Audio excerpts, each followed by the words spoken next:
आदिवासी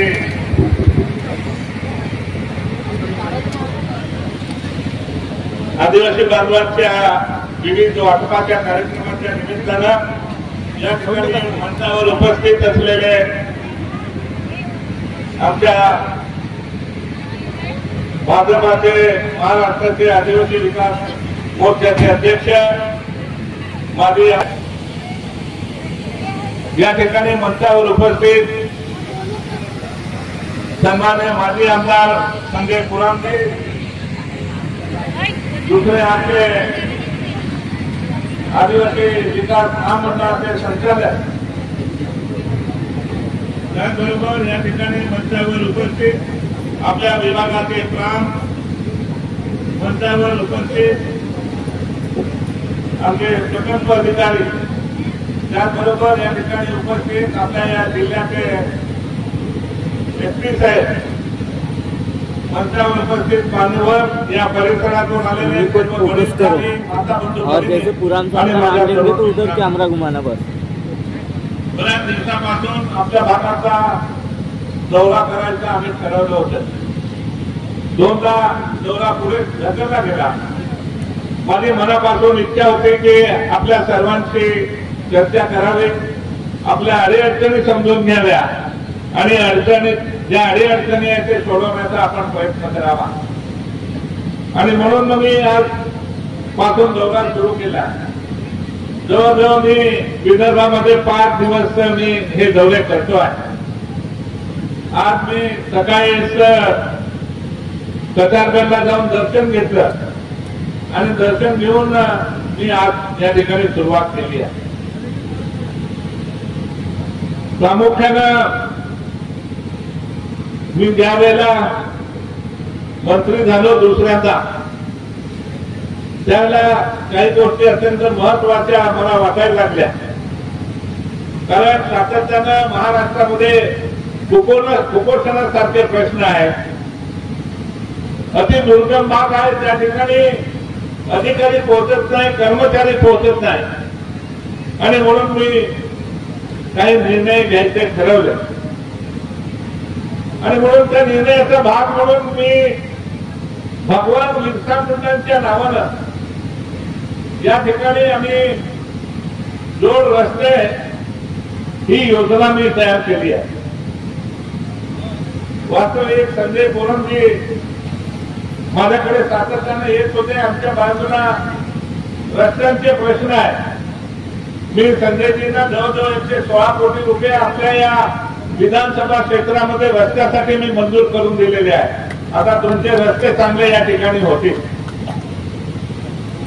आणि दुसऱ्या बाजूला मी ठरवलं की जे रस्ते आता झाले नाही,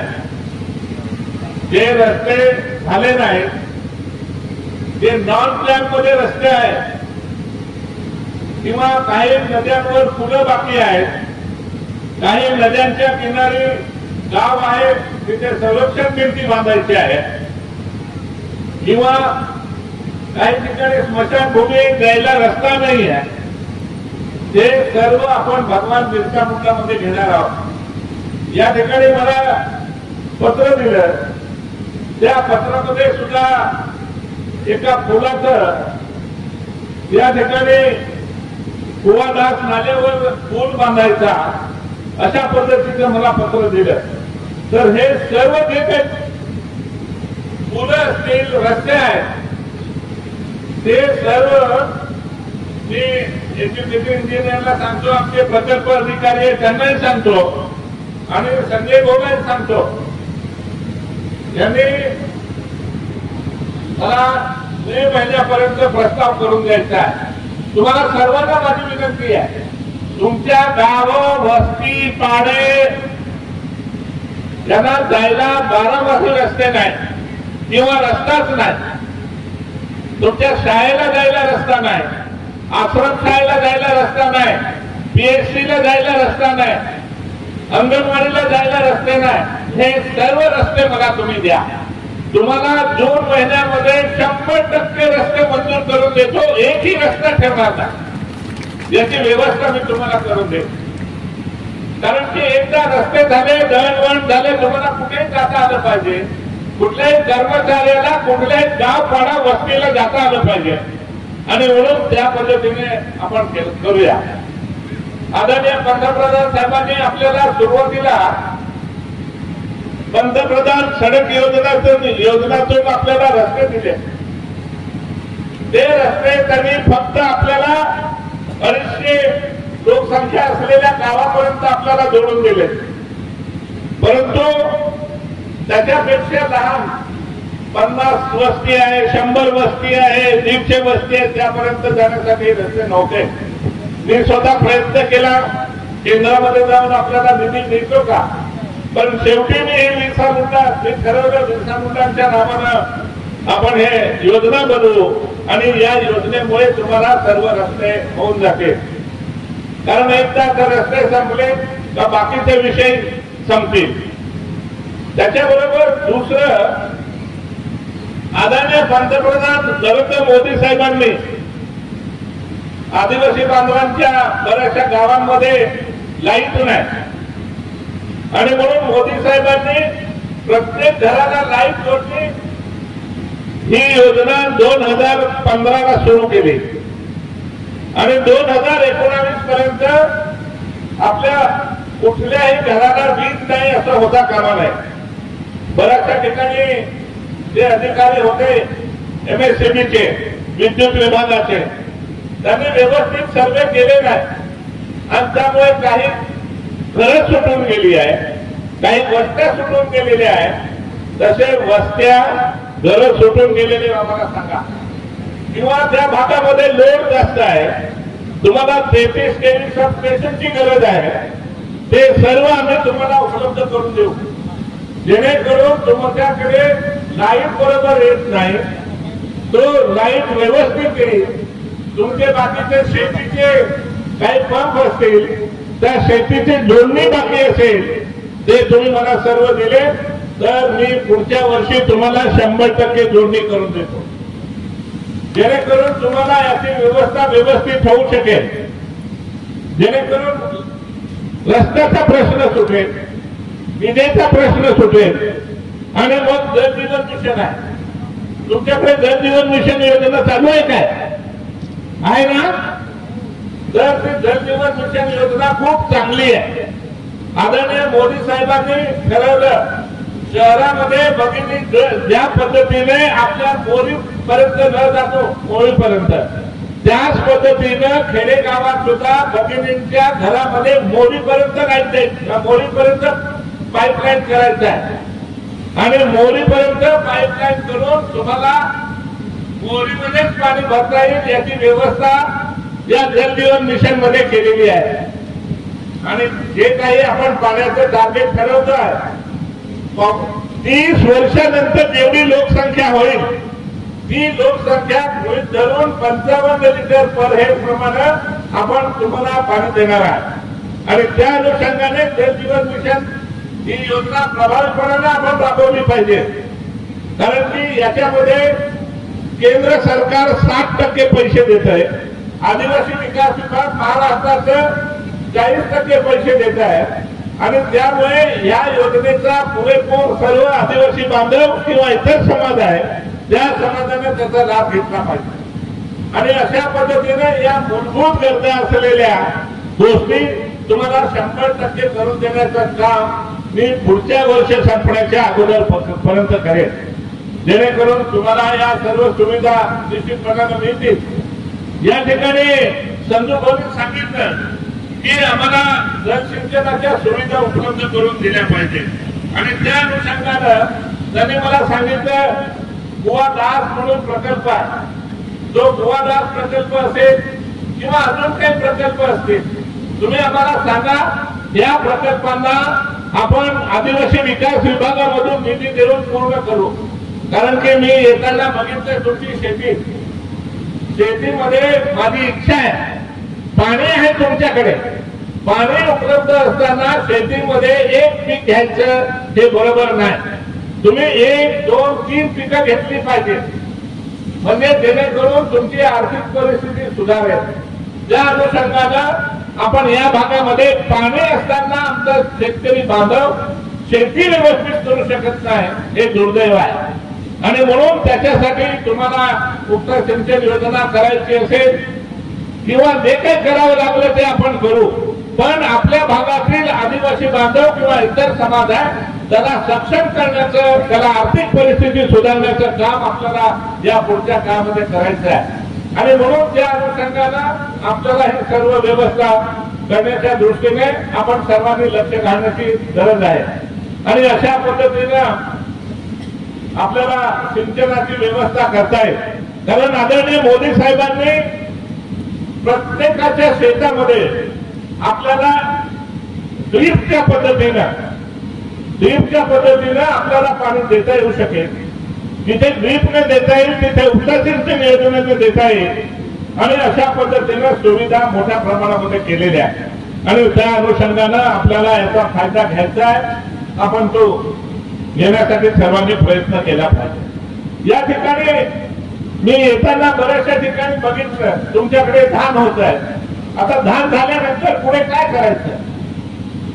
मला असं वाटतं की तुमच्याकडे धान आहे, त्याच्याबरोबर तुरी आहे, त्याच्याबरोबर जंगलामध्ये मवा फ्लावर आहे, मऊ फुलं आहे. तर आणि माझी बचत गट आहे, आपल्याकडे जितके बचत गट आहे तुम्ही सर्व बचत गट एकत्र या आणि एकत्र आल्यानंतर मला तुम्ही सांगा बचत गटांनी तुम्हाला काय करायचं आहे. तुम्ही मला सांगितलं की आम्हाला हे करायचं आहे, आम्ही तुम्हाला तुमची जे करायची इच्छा आहे त्याच्यासाठी आम्ही प्रशिक्षण मोफत देऊ. मोफत प्रशिक्षण दिल्यानंतर तुम्हाला तुम्ही जे प्रोजेक्ट करणार आहे, जो व्यवसाय करणार आहे त्याला पण मी निधी उपलब्ध करून देईल. आणि जे काही बनवाल तुम्ही ते आपला आदिवासी विकास विभाग विकत पण देईल. अशा पद्धतीनं महिलांना सक्षम करण्याचं काम करू. आदरणीय मोदी साहेबांनी महिला बचत गट आहे, त्या महिला बचत गटांना सुरुवातीला तुम्हाला व्यवसाय सुरू करण्यासाठी प्रत्येक बचत गटाला 4 लाख रुपये ते देतात, मदत म्हणून देतात. ते 4 लाख रुपये तर मिळूनच देऊ, पण आदिवासी विकास विभागाच्या मार्फत तुम्हाला उभं करू. आणि जे काही बचत गट आहे त्या बचत गटांना त्यांना शेड आहे ते शेड पण उपलब्ध करून देणार आहे, जेणेकरून तुम्हाला त्या ठिकाणी काम करायला त्या ठिकाणी शेड असेल आणि शेड बरोबरच त्या ठिकाणी कार्यालय असेल तुमच्या बचत गटांना. आणि या पद्धतीने बचत गटांना आपल्याला सक्षम करण्याच्या दृष्टीने तेही आपण करणार आहोत.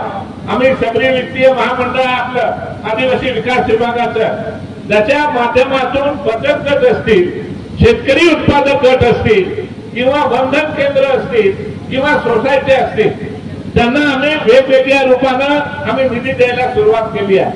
मी सुरुवातीला त्याचा उल्लेख केला, मऊ फ्लावर म्हणजे मऊची फुलं ते गोळा करायचं, त्याच्यावर प्रक्रिया करायची, त्याचबरोबर त्याचं सीड येतं, डोली म्हणतो आपण, त्याच्यापासून आपल्याला औषध तयार करता येतं, तेल तयार करता येतं. आणि याच्यासाठी लागणारं सर्व तुम्हाला यंत्र जे काही लागत असेल ते आम्ही उपलब्ध करून देऊ, जेणेकरून तुम्हाला आपल्याकडे मोकळावर ते गोळा करायला पण त्याच्यासाठी खाली आम्ही जाया पण देऊ. जाया, त्या जायामुळे काय होईल, ते फूल पडतं, ते फूल खराब होणार नाही, त्याची किंमत तुम्हाला मिळेल. आणि म्हणून या अनुषंगाने आपल्याला करता येईल. खूप काही व्यवसाय करता येण्यासारखे आपल्याला महिलांनी ठरवलं तर आपण घरामध्ये बसल्या बसल्या हा व्यवसाय करू शकू. आणि म्हणून त्याच्यासाठी आपल्याला त्या अनुषंगाने आपल्याला मदत करता येईल. त्याचबरोबर आम्ही शबरी वित्तीय महामंडळाच्या माध्यमातून जे काही सुशिक्षित बेरोजगार आहे, जे 10 शिकलेले आहे, 12वी शिकलेले मुलं आहेत, त्यांना काय व्यवसाय करायचा असेल तर त्यांना सुद्धा आम्ही निधी त्यांना देण्याला सुरुवात केलेली आहे. मग तुम्हाला कोणाला कार्पेंटरी करायची असेल, कोणाला मोबाईल दुरुस्त करायचं असेल किंवा वेगवेगळे तुम्हाला धाबा टाकायचा आहे, किराणा दुकान टाकायचं आहे, भाजीपाले टाकायचे आहे, त्याचबरोबर प्रवासी वाहन पाहिजे आहे, रिक्षा पाहिजे आहे, या सगळ्या माध्यमात उद्देश एवढाच आहे की तुम्ही काहीतरी काम केलं पाहिजे, 2 पैसे कमावले पाहिजे इकडे तिकडे फिरण्यापेक्षा, आणि सुखानं तुम्ही जगले पाहिजे, स्वाभिमानानं जगले पाहिजे. आणि ही संधी तुम्हाला पहिल्यांदा उपलब्ध होत्या. पूर्वी आम्ही देत होतो, फार कमी प्रमाणामध्ये देत होतो. आता बऱ्यापैकी निधी आम्ही द्यायला सुरुवात केलेली आहे. आणि आमचा प्रमुख उद्देश हा पण आहे की तुम्हाला मिळालं नाही म्हणून तुम्ही करू शकला नाही, तुम्हाला संधी मिळाली नाही म्हणून तुम्ही करू शकला नाही असं आम्हाला बघायचं नाही. तुम्हाला सर्व संध्या उपलब्ध करून देऊ आम्ही, आणि त्या संध्या उपलब्ध करून देऊ तुम्ही यशस्वी झालं पाहिजे, हा त्याचा मागचा उद्देश आहे. स्वतःच्या पायावर उभं राहिलं पाहिजे, हा त्याचा मागचा उद्देश आहे. आणि म्हणून त्याच्यासाठी आपण पुढे आलं पाहिजे. निश्चितपणानं आपल्याला या सर्व गोष्टी व्यवस्थित त्या ठिकाणी उभ्या करता येते. आणि बऱ्याचशा लोकांनी मला अर्ज पण दिले. त्यांनी सांगितलं आम्हाला घरकुल काय झालं, मी मधल्या काळामध्ये दौरे करत असताना लोक मला सांगायचे की साहेब आम्हाला 75 वर्ष झाली घरं भेटली नाही. मग मी त्याच वेळेला ठरवलं होतं, मंत्री झाल्याबरोबर मी आपला शबरी घरकुल योजना, त्या शबरी घरकुल योजनेमध्ये आपण 2 वर्षात सर्वांना घरं द्यायचा मी निर्णय घेतला. आणि म्हणून आज तुम्हाला सांगतो की तुम्ही म्हणजे ज्याच्याकडे घर नाही, द यादीत नाव नाही, आणि जो पात्र आहे, यांना जितके लोक पात्र असतील, जितके लोक पात्र असतील, तुम्ही आज फॉर्म भरा. हा महिना संपण्याच्या अगोदर जितके अर्ज येतील 100% मंजूर करून तुम्हाला घरं देऊन टाकतो, बाकी ठेवणारच नाही. माझी इच्छा आहे 2 वर्षात आधी या महाराष्ट्रातला आदिवासी बांधव ज्याला घर नाही असं एकही सापडायला नको, ही आमची भूमिका आहे. ज्या पद्धतीने आपण ओबीसी समाजाला पण घरं द्यायला सुरुवात केलेली आहे, पंतप्रधान आवास योजना, रमाई घरकुलमधून आपण दलित बांधवांना घरे, ही सर्व समाजासाठी सरकारने वेगवेगळ्या माध्यमातून घरं देत आहे. ज्या पद्धतीने पंतप्रधान आवास योजना केंद्रामधून मोठ्या प्रमाणामध्ये घरं दिली जात आहेत, आणि केंद्र सरकार सुद्धा महिलांच्या बाबतीमध्ये एक महिलांना सक्षम करण्याचे धोरण केंद्र सरकारने स्वीकारलं आहे. तुम्हाला गॅस दिले असतील माहित नाही, जे कोणी गॅसच्या वाचून राहिलेले आहे त्यांना अजून संधी आहे. तुम्ही गॅसचे फॉर्म भरा, तुम्हाला गॅस निश्चितपणानं मिळेल. एवढंच आहे की 100% लोकांना गॅस मिळाले पाहिजे, 100% लोकांना लाईट मिळाले पाहिजे, 100% लोकांना घरं मिळाली पाहिजे, 100% लोकांना पिण्याचं पाणी शुद्ध मिळालं पाहिजे. ही केंद्र सरकारची आणि राज्य सरकारची भूमिका आहे, आणि त्या अनुषंगानं आपण त्या पद्धतीने मदत करतोय. माझी या ठिकाणी सोसायटी आहे, विविध कार्यकारी सोसायटी आहे, शेतकरी उत्पादक गट आहे, त्याबरोबर या ठिकाणी महिला बचत गट आहे. मला तुम्हाला विनंती आहे, आता आपण एकंदरीत बघितलं जमीन कमी आहे, प्रत्येकाकडे जमीन फार कमी आहे, त्यामुळे मजूर मिळत नाही, आणि अशा वेळेला आपण यांत्रिकीकरणाच्या माध्यमातून शेती करायची. तर माझी तुम्हाला विनंती आहे, एक जिल्हा परिषदच्या गटामधून एक किंवा एका पंचायत समितीच्या गटामधून एक या ठिकाणी अवजार बँक स्थापन करा. अवजार बँक स्थापन करा. त्या बँकेमध्ये तुम्हाला ट्रॅक्टर, मळणी यंत्र, वखरणी यंत्र, सर्व प्रकारचे यंत्र तुम्हाला त्याच्यामध्ये घेता येईल, आणि लोकांना भाड्याने द्यायचे. त्याच्यामुळे त्या शेतकऱ्याचाही फायदा होईल, लवकर सर्व काय होईल, त्याचबरोबर लोकांना मजुरी उपलब्ध होईल, आणि जो सोसायटी किंवा बचत गट काम करेल त्यांनाही 2 पैसे मिळतील. आणि म्हणून त्या अनुषंगाने आपण हे केलं पाहिजे. आणि याच्यासाठी आम्ही आदिवासी विकास विभाग निधी उपलब्ध करून देईल, तुम्हाला प्रशिक्षण देऊ ते कसं करायचं. तर अशा पद्धतीने याचा फायदा आपण घ्यावा, एवढेच मला या निमित्तानं तुम्हाला विनंती करायची आहे. दुसरं